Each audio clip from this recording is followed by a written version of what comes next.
Hi everyone, welcome to the video. Today is about being observed as a lecturer.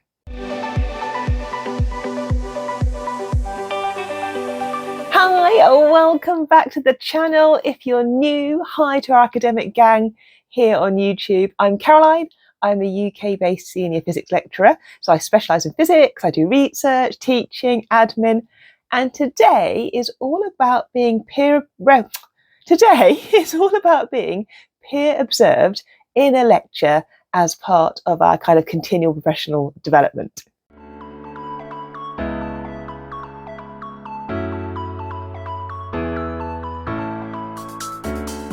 So this is a thing that I think the majority of universities here in the UK will do, and it's where you get buddied up with a colleague or maybe a couple of colleagues, and you take it as an opportunity to watch each other give a class. Commonly this will be either a lecture or a laboratory or maybe a tutorial class. And the idea is that the person observing you can provide you with some feedback and like an honest kind of appraisal assessment on what was good in your teaching and maybe areas that you might want to alter or adapt or change. Now, when my university does this, it's not an assessment, so I'm not like being judged as whether I can continue being a lecturer. It's more about trying to provide helpful and honest feedback. So when I started out as a lecturer, I went through some training. So I went through training for the Fellowship of the Higher Education Academy, which I've made past videos on, and I'll link in the description box below. And for that training, I was observed giving class, and I was kind of like, I guess, judged on how I was giving that class. So I had to give what's called a micro teach, and that's like a small 5-minute kind of capsule lecture. And I gave that in front of a group of 5 or 6 people, and each of them provided me with feedback about how they thought the micro teach had gone, and I got that formal assessed feedback as part of my fellowship training. What I'm doing this week is nothing like that. This is where I have a colleague who is assigned to myself, and they will simply come in and observe me teach for like an hour and then give me some hopefully useful comments afterwards.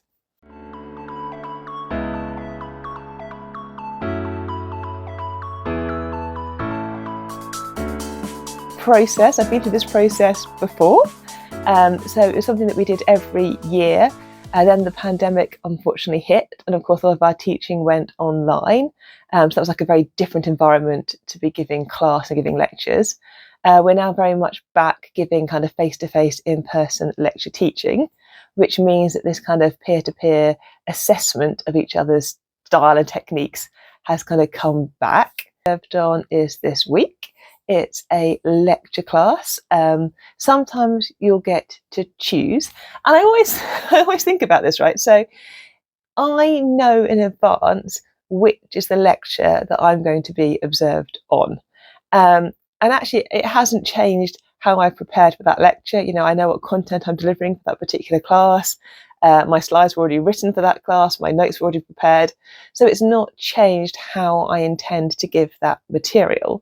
But it could have done, right? So if I had awareness or knowledge that I was going to be observed for a class, it could have made me adapt my materials and do things in a different way because I knew that I was going to be watched by a colleague.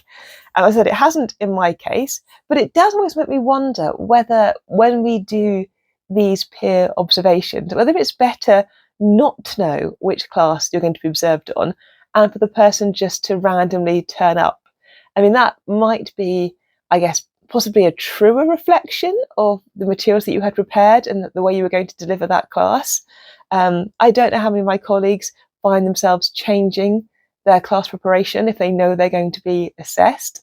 It's quite an interesting one. I think there's kind of like, maybe there's 2 sides of it. If you know you're being assessed, maybe it makes you reevaluate your teaching style, and maybe that's a good thing because it makes you think about your methods of teaching. But then again, having a spontaneous kind of check of your teaching at some point during your semester, maybe that might give you a kind of a truer insight into your strengths and maybe your opportunities to improve and adapt. I don't know, but anyway, I knew in advance which class the person was going to be coming in to have a look at, which is nice. You know, it means I know they're going to be in the room at the same time. It's also interesting whether you introduce that person or not to the students.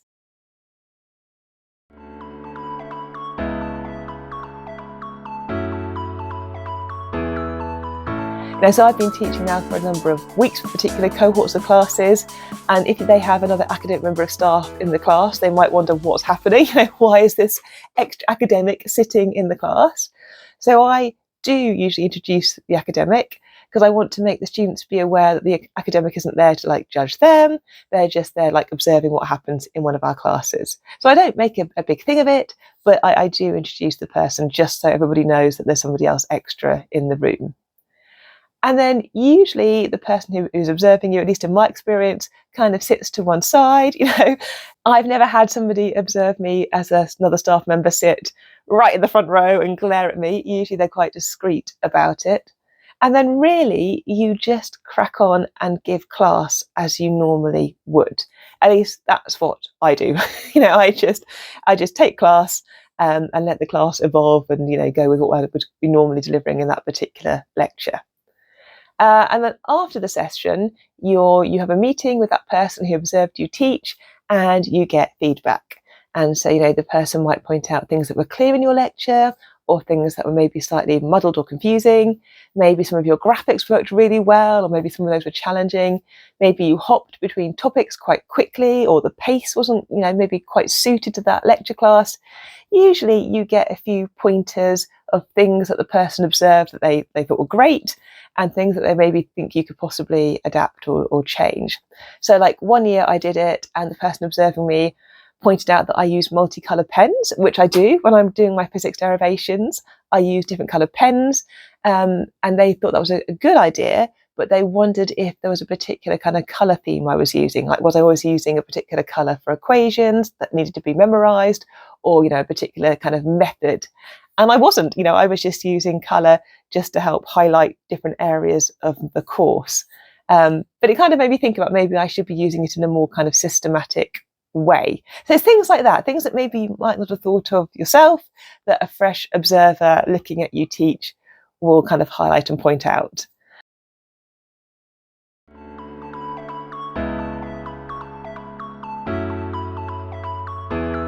I just don't like it in the slightest. It can feel like quite an intrusion, I guess, having somebody in your lecture class that is observing and kind of watching and staring at you.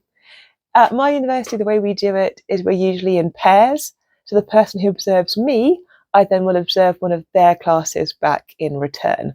And I think that's quite nice. It's quite nice then to have that kind of two-way dialogue, and it kind of, I think, helps encourage honest and useful feedback.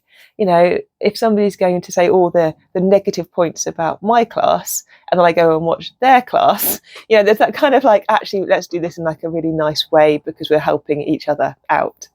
And in my experience, it's not been a bad thing.